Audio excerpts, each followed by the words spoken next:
আসসালামু আলাইকুম। সবাইকে স্বাগত করছি। বিশেষ করে এইচএসসি এবং এসএসসি যারা শিক্ষার্থী আছেন প্রত্যেকেই। আজকে আমরা কথা বলব ইংরেজি ২য় পত্রের অত্যন্ত গুরুত্বপূর্ণ একটা পার্ট কমপ্লিটিং সেন্টেন্সেস নিয়ে। এখানে অনেকগুলো রুলস থাকার কারণে আমরা খুব এটা ভালো করে আয়ত্ত করি না বা পড়তে পারি না। আমরা খুব একটা সিরিয়াস হই না। বেশি করে প্র্যাকটিস করি না। এই কারণে আমরা এখানে পিছিয়ে পড়ি। কিন্তু এখানে মার্কস উত্তোলন করা বা ওঠা তুলনামূলক সহজ। তো আমি আমার এই যে ভিডিওগুলো থাকবে কমপ্লিটিং সেন্টেন্স নিয়ে আমি বিষয়গুলো এমনভাবে রিসার্চ করার চেষ্টা করেছি, উদাহরণগুলো এমনভাবে নিয়ে আসার চেষ্টা করেছি, দেখবেন যে আপনি এর মধ্যে থেকে আপনি কমন পেয়ে যাবেন। তো আমি আর কথা না বলে সরাসরি হচ্ছে আমাদের কমপ্লিটিং সেন্টেন্সের ১ম যে পার্ট আমি ওইখানে চলে আসছি। তো আমাদের ১ম যে হচ্ছে আপনার রুলসটা আছে সেটা হচ্ছে আপনার সো দ্যাট। আমরা এটা জানি খুবই মোস্ট ইউজড একটা হচ্ছে আপনার মোস্ট কমন একটা রুলস সো দ্যাট মানে কি যাতে। তাহলে লাইক হচ্ছে যে আই মানে আমি কঠোর পরিশ্রম করি যাতে আমি ভালো করতে পারি। ওকে, সো দ্যাট মানে কি যাতে। এর গঠনটা কি? সাবজেক্ট প্লাস ভার্ব প্লাস হচ্ছে আপনার সো দ্যাট অর্থাৎ মাঝখানে আপনার সো দ্যাট ব্যবহার করা হবে। দেন এখানে মূল যে রুলসটা হচ্ছে আপনার সাবজেক্টের পরে ক্যান বা কুড ব্যবহার করা হয়। এটা হচ্ছে আপনার বা মে মাইট ব্যবহার করা হয়। এটা হচ্ছে আপনার এখানে মূল রুলস। তাহলে কি subject plus verb object so that plus subject can could may might. Can অথবা মে হবে প্রেজেন্ট হলে, কুড অথবা মাইট হবে হচ্ছে আপনার কি হলে, ফার্স্ট হলে হচ্ছে আপনার মাইট হবে। তো দেখেন আমি এখানে যে হচ্ছে আপনার উদাহরণগুলো দিয়েছি, আপনি কাইন্ডলি উদাহরণগুলো একটু ভালো করে দেখার চেষ্টা করবেন। দেখবেন যে আপনি ইনশাল্লাহ এর মধ্যে কমন পেয়ে যাবেন। দেখ আমাদের প্রথম যে উদাহরণটা আছে আপনার দেখেন এখানে, উই ওয়ার্ক হার্ড যাতে আমরা কঠোর পরিশ্রম করি যাতে কেন, উই ক্যান আর্ন ওয়েল আমরা ভালো উপার্জন করতে পারি। ওকে, এটা একটা হচ্ছে আপনার উদাহরণ। দেন কি আছে এখানে, লেটস টেক আ ট্যাক্সি চলো একটা ট্যাক্সি নেই, সো দ্যাট যাতে যাতে কি আমরা সময়ের মধ্যে পৌঁছাতে পারি, so that we can reach in time যাতে আমরা সময়ের মধ্যে পৌঁছাতে পারি, right. Then he studies in medicine department, সে হচ্ছে মেডিসিন ডিপার্টমেন্টে পড়াশোনা করে, সো দ্যাট যাতে অবশ্যই সে একজন ডক্টর হতে চায় এই জন্য সে মেডিসিন ডিপার্টমেন্টে পড়াশোনা করে, তাহলে কী হবে, he can be a doctor. দেখেন এখানে work present, take present, medicine studies present টেন্সে আছে, এই কারণে কিন্তু ক্যান হচ্ছে এখানে। ওকে, এরপর দেখেন দ্য বয় র্যান কুইকলি, বালকটি খুব দ্রুত হচ্ছে যে দৌড়িয়েছিল, সো দ্যাট হি মাইট অথবা could get the first prize যাতে সে প্রথম প্রাইজটা হচ্ছে যে পেতে পারে। এই যে এখানে আপনার র্যান থাকার কারণে আপনার এখানে কি আছে, মাইট বা কুড হতে পারতো। I think you got the point. The next one, he worked hard, সে কঠোর পরিশ্রম করেছিল, so that he could succeed in life যাতে সে জীবনে সফল হতে পারে। ওকে, তাহলে হচ্ছে আপনার এখানে ওয়ার্কড আছে ফার্স্ট টেন্স, আপনার তাহলে এখানে কি হবে, কুড বা মাইট হবে। এরপর হচ্ছে আপনার আই রিড মোর, মানে কি, আই রিড মোর আমি অনেক পড়ি, সো দ্যাট যাতে I can pass in the exam আমি পরীক্ষায় পাস করতে পারি।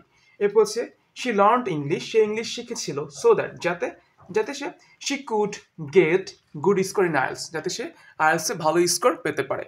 জাস্ট আপনি যদি এই উদাহরণগুলো দেখেন দেখবেন যে আপনার মতো জন্য অনেকটা সহজ হয়ে যাবে, আপনি এর মধ্যে ইনশাল্লাহ কমন পেয়ে যাবেন বা এর আপনার হচ্ছে যে রুলস বা হচ্ছে আপনার এই উদাহরণগুলোর মধ্যে ইনশাল্লাহ পাবেন। তো আমরা হচ্ছে একটা রুলস সম্পূর্ণ করেছি, আমরা পরবর্তী রুলসে আসছি। দেখেন এখানে কি আছে, এখানে আমাদের অ্যাজ ইফ অ্যাজ দো, খুবই গুরুত্বপূর্ণ একটা রুলস, এটা হচ্ছে যে অনেক বেশি আসে, মোস্ট কমন একটা রুলস। ওকে, আই থিঙ্ক আপনারা প্রত্যেকে দেখতে পাচ্ছেন। ওকে, তাহলে দেখেন এখানে অ্যাজ ইফ বা অ্যাজ দো বোথ আর সেম, এর অর্থ হচ্ছে যেন। তাহলে অ্যাজ ইফ অ্যাজ দো মানে কি, যেন। এর আপনার গঠনটা হচ্ছে আপনার যদি হচ্ছে আপনার বি ওয়ান হয় অর্থাৎ যদি প্রেজেন্ট ফর্ম হয় তাহলে হচ্ছে আপনার অ্যাজ ইফ অ্যাজ দো মাঝখানে হবে বি টু, ফার্স্ট ফর্ম হবে, রাইট। যদি আপনার প্রথমে হয় B two first form first indefinite হয় তাহলে হচ্ছে আপনার অ্যাজ ইফ অ্যাজ দো এর পরে কি হবে আপনার ফার্স্ট পারফেক্ট বা মানে হ্যাড প্লাস বি থ্রি। তাহলে আমরা সহজে মনে রাখতে পারি আপনার B one as if as though B one হলে হচ্ছে আপনার বি টু হবে অর্থাৎ প্রেজেন্ট ইনডিফিনিট হলে ফার্স্ট ইনডিফিনিট হবে, আর ফার্স্ট ইনডিফিনিট হলে ফার্স্ট পারফেক্ট হবে। তো দেখেন আমি এখানে যে উদাহরণগুলো দিয়েছি আপনি দেখবেন এর মধ্যে আপনি কমন পেয়ে যাবেন ইনশাল্লাহ। দেখেন তাহলে আমি এখানে আমি একসাথে দেওয়ার চেষ্টা করেছি। হি টক্স, হি স্পিক্স, সে কথা বলে, রিয়েক্টস হচ্ছে যে এমনভাবে রিয়েক্ট করে অভিনয় করে, প্রিটেন্ড ভান ভান ধরে বা ভান করে, বিহেভ ব্যবহার করে। দেখেন বোথ সবগুলো কিন্তু আপনার হচ্ছে কিসে আছে, প্রেজেন্ট ইনডিফিনিটে আছে। দেখেন এখানে যেহেতু হি আছে তাহলে আপনার সবগুলো শেষে আপনার সাথে হচ্ছে অ্যাজ বা ইয়েস হবে। তাহলে he talks, he speaks, he reacts, he pretends, he behaves as if বা অ্যাজ দো, মানে সে এমনভাবে কথা বলে, এমনভাবে রিয়েক্ট করে, ভান ধরে, মনে হয় যেন হি নিউ এভরিথিং। যেহেতু এখানে আপনার প্রেজেন্ট ইনডিফিনিট আছে এই কারণে এখানে আপনার new no new first indefinite হয়েছে। ওকে, তাহলে এইটা হচ্ছে আপনার একটা রুলস। দেন আমরা যদি এরপরে আসি, হি talked, he spoke, he reacted, he pretended, he behaved, যে হচ্ছে আপনার এটা কি ফার্স্ট ইনডিফিনিট, তাহলে এটা আপনার অ্যাজ ইফ বা অ্যাজ এর পরে কি হবে ফার্স্ট পারফেক্ট, মানে হ্যাড প্লাস বিথি, তাহলে হি হ্যাড নন এভরিথিং। আপনি যদি এইটাই ভালো করে দেখেন ইনশাল্লাহ আপনার এর মধ্যে কমন হয়ে যাবে। দেন আমি এখানে আরেক কিছু দিয়েছি, হি অ্যাক্টস, সে হচ্ছে অভিনয় করে অ্যাজ ইফ অ্যাজ তো যেন হি ওয়ার ডক্টর, সে হচ্ছে ডক্টর ছিল, অথবা he were rich man, he were an actor, আপনি এটা দিতে পারেন। বাট এই দুটো হচ্ছে বেশি আপনার ব্যবহার করা হয়। ইট সাউন্ডস অ্যাজ ইফ, এটা শব্দ এমন যেন, ইট ওয়ার আ হ্যামার, এটা একটা হ্যামার মানে হাতুড়ি ছিল। এরপর দেখেন এটা খুব সুন্দর একটা হচ্ছে যে উদাহরণ আছে, the girl looked at me, মতলব কি মেয়েটি হচ্ছে আমার দিকে তাকিয়েছিল অ্যাজ ইফ যেন, শি ওয়ান্টেড, দেখেন এখানে হচ্ছে আপনার হবে যে লুক, তাহলে she had wanted, she had wanted to say something, তাহলে কি হবে মেয়েটি আমার দিকে এমনভাবে তাকিয়েছিল যেন সে আমাকে কিছু বলতে চায়। তা আই থিঙ্ক আপনি ক্লিয়ার হয়েছেন। আপনার অ্যাজ দ্য নিয়মটা হচ্ছে আপনার যদি প্রেজেন্ট ইনডিফিনিট হলে পরে হবে ফার্স্ট ইনডিফিনিট, ফার্স্ট ইনডিফিনিট হলে পরে হবে ফার্স্ট পারফেক্ট। আপনি যদি এই উদাহরণগুলো প্র্যাকটিস করেন এটা আপনার জন্য ইনশাল্লাহ যথেষ্ট হবে, আমরা বিশ্বাস করতে পারি। ওকে, পরবর্তীতে যদি আমরা রুলসে আসি, দেখেন 3 নাম্বার রুলস, অত্যন্ত গুরুত্বপূর্ণ রুলসটা, আর লিস্ট। ওকে, এর অর্থ হচ্ছে আপনার কি, যাতে না, নতুবা বা হচ্ছে নচেত, এটা হচ্ছে মূলত আপনার সো দ্যাটের বিপরীত যেটাকে বোঝে আর কি, যাতে না বা নচেত আমরা বলতে পারি, নতুবা বলতে পারি। এটা হচ্ছে আপনার মূলত নেগেটিভ হচ্ছে আপনার এটাকে আপনার হচ্ছে যে সেন্সটা দেয়, নেগেটিভ অর্থ দেয়। তো আপনার এইটা যেটা আপনার মূল রুলস হচ্ছে আপনার সাবজেক্ট ভার্ব অবজেক্ট থাকবে, লেস্ট থাকবে। মূল রুলস হচ্ছে আপনার সাবজেক্টের পরে শুড অথবা মাইট, এরপর হচ্ছে আপনার বি1টা হয়।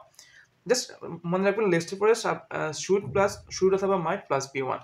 তাহলে আমি এখানে যে উদাহরণগুলো দিয়েছি আপনি উদাহরণগুলো ভালো করে দেখলে আপনার জন্য যথেষ্ট, আপনি সহজে ধরতে পারবেন বা এর মধ্যে ইনশাল্লাহ কমন চলে আসবে, আমি বিশ্বাস করছি। তাহলে দেখেন প্রথম যে রুলস আছে, স্টাডি হার্ড, মানে কঠোরভাবে ভালোভাবে পড়াশোনা করো, কঠোরভাবে পড়াশোনা করো। লেস্ট নসেট কি হতে পারে, ইউ মাইট অথবা শুড, যে কোনো একটা ব্যবহার করতে পারেন। You might fail in the exam, আপনি পরীক্ষায় হচ্ছে যে নসেট তুমি পরীক্ষায় ফেল করতে পারো। ওয়াক স্লোলি, মানে ধীরে হাঁটো, অথবা ওয়াক কেয়ারফুলি, সতর্কভাবে হাঁটো। লেস্ট নসেট কি হতে পারে, তুমি পড়ে যেতে পারো। ইউ শুড ফল ডাউন, তুমি পড়ে যেতে পারো। এরপর হচ্ছে আপনার ওয়াক ফাস্ট, লেস্ট দ্রুত হাঁটো। নসেট কি হতে পারে, যে তুমি বাস মিস করবে, ট্রেন মিস করবে, ক্লাস মিস করবে। Walk fast, lest you might miss the train, miss the bus, miss the class. I think all of you got the point. Be attentive, মনোযোগী হও। আর না কি হবে, lest you should fail in the exam, fail in the test, এটা বলতে পারেন। তুমি পরীক্ষায় ফেল করবে বা হচ্ছে টেস্টে ফেল করবে। He has to study hard, তাকে হচ্ছে যে কঠোর পড়াশোনা করতে হবে। লেস্ট নসেট কি হবে, হি মাইট ফেল ইন দ্য এক্সাম, সে পরীক্ষায় ফেল করতে পারে। এরপর হচ্ছে আপনার দেখেন ওয়ার্ক হার্ড, কঠোর পরিশ্রম করো। লেস্ট এটা আমাদের হচ্ছে যে আপনার আগে ছিল স্টাডি হার্ড, এখন হচ্ছে আপনার work hard. Lest you should fail, আর আপনি ব্যর্থ হতে পারেন। ঠিক আছে, ইউ শুড ফেল, আপনি ব্যর্থ হতে পারেন। যদি হয় স্টাডি হার্ড তাহলে কি হবে যে ইউ মাইট অথবা should fail in the exam. আর ওয়ার্ক হার্ড বললে লেস্ট ইউ শুড ফেল, আপনি ব্যর্থ হতে পারেন। দেন হচ্ছে আপনার we hurried to the station, আমরা হচ্ছে যে স্টেশনে যেতে দ্রুত করেছিলাম। তাহলে কি হবে এখানে লেস্ট, নতুবা নসেট কি হতো, we should miss the train, আমরা ট্রেনটা মিস করতাম। আপনি জাস্ট আই থিঙ্ক আপনার ক্লিয়ার, লেস্ট হচ্ছে নসেট, যাতে না, নতুবা বুঝে। আপনি এই উদাহরণগুলো প্র্যাকটিস করলে, লিখে নিলে দেখবেন যে হচ্ছে আপনার ইনশাল্লাহ সমস্যা হবে না, এর মধ্যে আপনি কমন পেয়ে যাবেন ইনশাল্লাহ। ওকে, 4 নাম্বার রুলস আমাদের হচ্ছে খুবই গুরুত্বপূর্ণ, ইট ইজ হাই টাইম, এটা অত্যন্ত গুরুত্বপূর্ণ। ইট ইজ হাই টাইম হচ্ছে এখনই উপযুক্ত সময়। তাহলে ইট ইজ হাই টাইম মানে কি, এখনই উপযুক্ত সময়। এটার গঠনটা হচ্ছে it is high time subject plus বি2, অর্থাৎ ইট ইজ হাই টাইমের পর হচ্ছে কি ব্যবহার করা হয়, বি2 ব্যবহার করা হয়, দেন অবজেক্ট।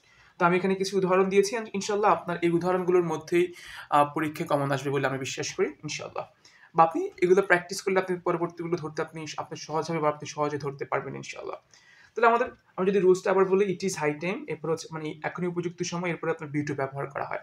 তাহলে এখানে যেটা আছে, air is polluted in many ways, কি বায়ু বিভিন্নভাবে দূষিত হয়। ইট ইজ হাই টাইম, এখনই উপযুক্ত সময়। উই স্টপড এয়ার পলিউশন, এখনই উপযুক্ত সময় হচ্ছে কি আমাদেরকে বায়ু দূষণটাকে হচ্ছে যে বন্ধ করার। ওকে, দেন দেখেন corruption is an obstacle to our national development, কি বলছে যে দুর্নীতি জাতীয় উন্নয়নে বাধা।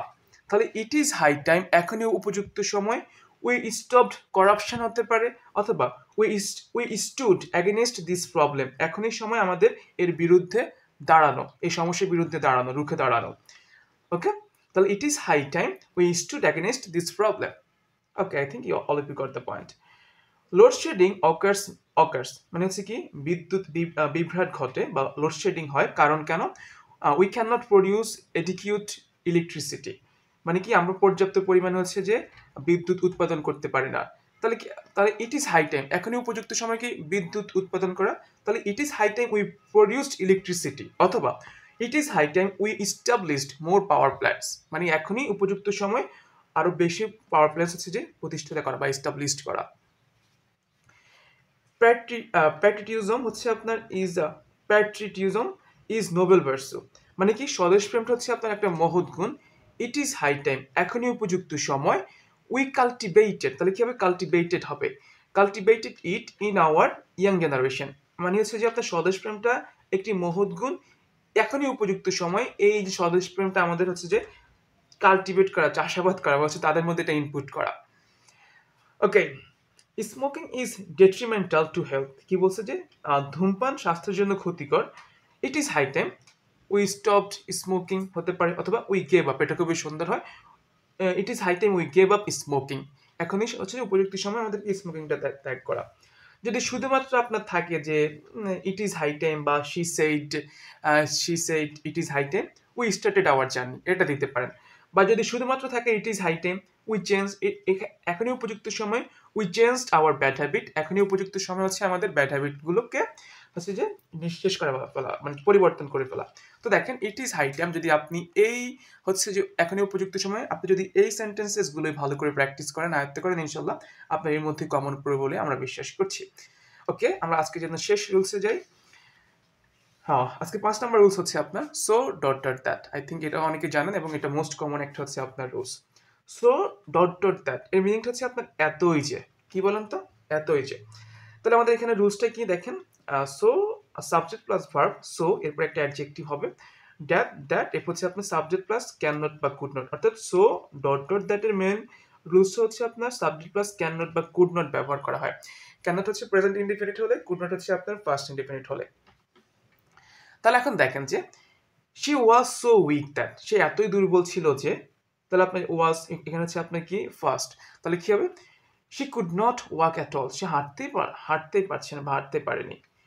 The weather is so cold that, এটা হচ্ছে কিন্তু আপনার প্রেজেন্ট ইনডেফিনিট, আবহাওয়া এতটাই ঠান্ডা যে উই উই এখানে ক্যান নট হবে,